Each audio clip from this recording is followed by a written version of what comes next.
Урматтуу Садыр Нуркожоевич жана кыргыз элим,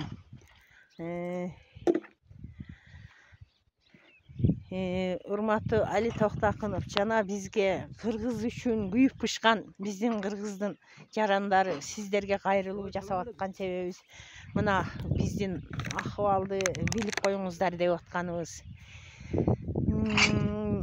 Биз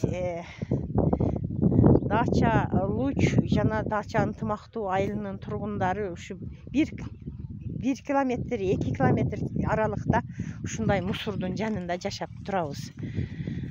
БЧКнын чекесинде Зарянын мусор бар болчу будан 5 жыл мурун. Ушу 5 жыл мурунку мусорду алып келип ушул жерге таштаган. Ушундан бери 5 жылдан бери элибиз кыйналып, балдарыбыз ооруп, ушундай акыбалыбыз начар болуп атат. Ушундан биз ыркабар алып койсоңуздар, ушундай жерде жашап атабыз. Биздин акыбалдар ушул, ушундан сиздерден сураныч, өтүнүч, ушундай элибиздин ден соолугу бузулуп, түнкү саат 12-де күйгүзүшөт ушул мусорду. Күйгүзгөндө эшикке чыга албай калабыз, эшиктерди жабабыз. Бала чакабыздын баары ооруп атат.